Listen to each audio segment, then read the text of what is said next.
اب ماہ ذی الحج کے یہ ایام شروع ہو چکے ہیں تو ان کی بڑی فضیلت ہے۔ قرآن مجید کے اندر اللہ رب العزت ارشاد فرماتا ہے والفجر، قسم ہے مجھے فجر کی، ولیال عشر، اور قسم ہے مجھے 10 راتوں کی، والشفع والوتر، قسم ہے مجھے جفت اور تا کی، واللیل اذا یس، قسم ہے رات کی جب وہ چلنے لگے۔ آگے اللہ خود فرماتے ہیں حل فی ذالک قسم الذی حجر، عقل والوں کے لیے، غور و فکر کرنے والوں کے لیے یہ کتنی بڑی قسم ہے۔ کیا اللہ فرما رہے یہ کتنی بڑی قسم ہے اگر کوئی بندہ غور و فکر کرے۔ اب آپ دیکھیں جن راتوں کی قسمیں، جس فجر کی قسم، اللہ خود ارشاد فرمائے قسم یا تو اگلے بندے کو اپنی بات کا یقین دلانے کے لیے قسم کھائی جاتی ہے، بھائی میں یہ بات کر رہا ہوں، میں قسم اٹھاتا ہوں، میں سچ کہہ رہا ہوں، یا اگلی چیز کی فضیلت کو بیان کرنے کے لیے قسم بیان کی جاتی ہے کہ اللہ کی قسم یہ چیز بڑی شان والی ہے، بڑی اچھی ہے، بڑی مقام والی ہے۔ اب یہاں سے آپ اس بات سے اندازہ لگائیں کہ جس رات کی قسم اللہ فرما رہا ہے اس کی عظمت اور شان کا عالم کیا ہوگا، جس صبح کی اللہ قسم بیان فرما رہا ہے اس صبح کی شان اور عظمت کا عالم کیا ہوگا۔ اب حضرت جابر بن عبداللہ آپ روایت کرتے ہیں یہ جو اللہ قسم بیان فرما رہا ہے نا 10 راتوں کی، فرمایا یہ جن 10 راتوں کی اللہ نے قسم فرمائی ہے، بیان فرمائی ہے، فرمایا یہ 10 راتیں کوئی اور نہیں بلکہ یہ جو ذی الحج کا مہینہ شروع ہو چکا ہے اللہ ان کی پہلی 10 راتوں کی قسم بیان فرما رہا ہے۔ سبحان اللہ، یہ جو جا رہے ہیں دن ان کو آپ غفلت میں نہ گزاریں، کتنی شان والے، اور جن کی راتوں اور دنوں کی قسمیں اللہ بیان فرما رہا ہے۔ یہ جو ایام ذی الحج گزر ہے فرمایا ان 10 راتوں کی قسم۔ اچھا آگے پھر فرمایا یہ جو فجر کی قسم اللہ بیان فرما رہا ہے، فجر کون سی ہے؟ تو مفسرین نے لکھا ہے اس فجر سے مراد 10 ذی الحج کی فجر۔ کون سی؟ 10 ذی الحج، جو عید الاضحیٰ کی جو فجر ہے 10 ذی الحج، اس دن کی، اس فجر کی، اس صبح کی اللہ قسمیں بیان فرما رہا ہے۔ آگے فرمایا والشفع والوتر، قسم ہے جفت کی اور قسم ہے طاق کی۔ فرمایا یہ جو جفت سے مراد یوم نحر ہے 10 ذی الحج، اور یہ طاق سے جو مراد ہے یہ اللہ 9 ذی الحج کی قسم بیان فرما رہا ہے۔ کون سی؟ 9 ذی الحج۔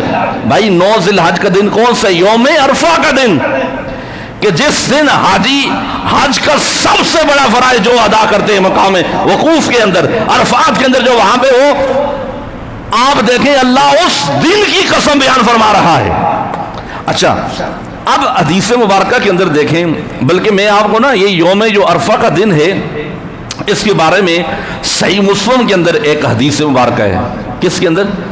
ذرا بولیں صحیح مسلم کے اندر صحیح سند کے ساتھ حدیث ہے، کوئی قصہ کہانی نہیں، سنیں اور آپ نے قسمت ناز کریں اور اس دن کو غنیمت جانیں۔ 9 ذی الحج کے دن امام الانبیاء نے فرمایا من صام یوم عرفۃ غفر له سنۃ امامہ و سنۃ بعدہ، فرمایا جو بندہ 9 ذی الحج کا روزہ رکھے گا اللہ اس کے 1 سال پہلے کے اور آئندہ 1 سال آنے والے اللہ اس کے بندے کے سارے گناہوں کو معاف فرما دے گا۔ بھائی پہلے بھی اور آنے والے سال کے اللہ اس بندے کے گناہوں کو معاف فرما دے گا۔ اچھا حضرت فاروق اعظم رضی اللہ تعالیٰ عنہ آپ اس روایت کرتے ہیں کہ ہم حضور سید عالم صلی اللہ علیہ وآلہ وسلم کے دور میں یہ جو 9 ذی الحج کا روزہ ہے ہم اس روزوں کو 2 سال کے روزوں کے برابر سمجھتے تھے۔ کتنے؟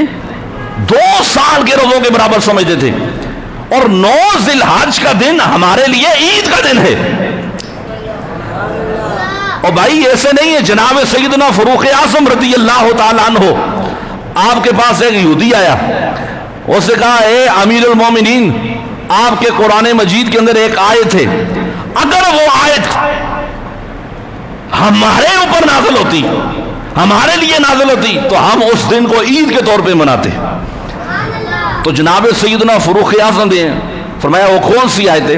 اس نے کہا الیوم اکملت لکم دینکم واتممت علیکم نعمتی ورضیت لکم الاسلام دینا، کہ اللہ نے آج تمہارے اوپر دین کو مکمل کر دیا ہے، تمہارے اوپر اپنی نعمتوں کو مکمل کر دیا ہے، اور اس نے دین اسلام کو تمہارے لیے دین پسند فرمایا ہے۔ جناب سیدنا فاروق اعظم واپس پلٹے، جواب سننا۔ آپ نے فرمایا میں جانتا ہوں یہ آیت جس دن نازل ہوئی ہے اور جس جگہ پر نازل ہوئی ہے، عمر اس جگہ کو بھی جانتا ہے۔ فرمایا بتائیں کہاں؟ فرمایا یہ مقام عرفات، یوم عرفہ والے دن عرفات کے میدان میں، وہاں حضور ایک سائڈ پہ کھڑے تھے، اس دن یہ آیت نازل ہوئی ہے، اور وہ جمعے کا دن تھا۔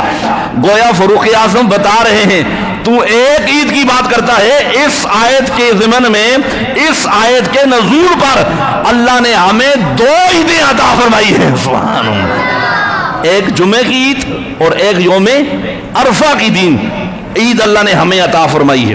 اچھا احباب اسی وقت اب بڑی توجہ سے یہ جو حدیث مبارکہ میں آپ کو سنانے لگا ہوں، حضرت ابو ہریرہ اس حدیث کے راوی ہیں، آپ روایت کرتے ہیں کہ سرکار نے فرمایا غفلت میں ان دنوں کو نہیں گزارنا، یہ حدیث سنیں اور اپنی قسمت پہ ناز کرے، خدا کی قسم توجہ سے اس حدیث کو پوری توجہ سے آپ نے سننا ہے۔ امام الانبیاء جانے کائنات صلی اللہ علیہ وآلہ وسلم نے فرمایا ما من ایام احب الی اللہ ان یتعبد فیہا من 10 ذی الحجۃ۔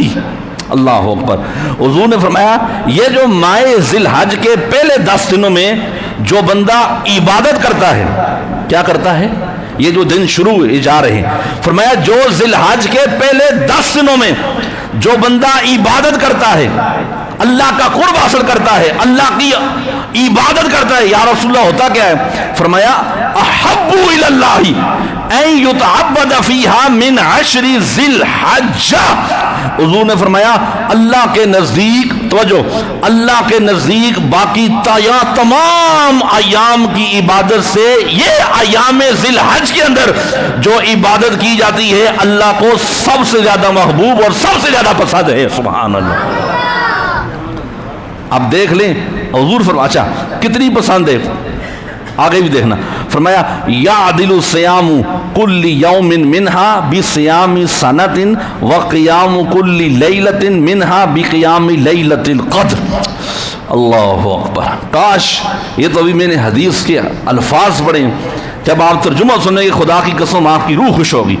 حضور نے فرمایا ان ایام میں، یہ جو ایام گزر رہے ہیں، جا رہے ہیں، امام الانبیاء نے فرمایا ان ایام میں ایک دن کے روزے کا ثواب 1 سال کے روزوں کے ثواب کے برابر ہے۔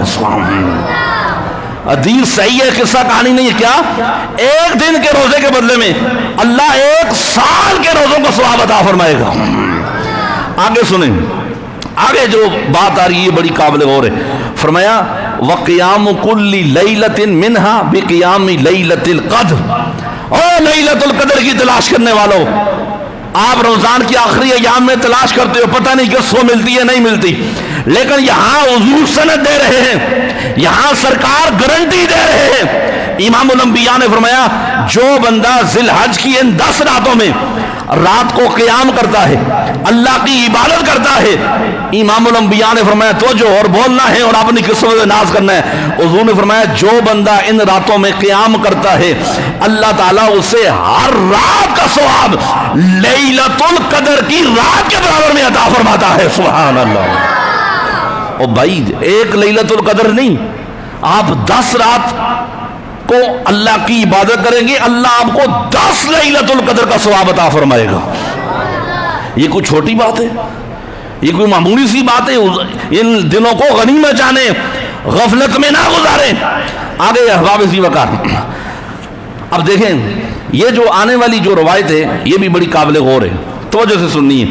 حضرت عبداللہ بن عباس رضی اللہ تعالیٰ عنہما آپ روایت کرتے ہیں کہ سرکار دو عالم صلی اللہ علیہ وآلہ وسلم نے فرمایا کہ ذی الحج کے 10 دنوں میں جو عمل کیا جاتا ہے وہ باقی تمام ایام میں کیے جانے والے عمل سے اللہ کو زیادہ محبوب ہوتا ہے۔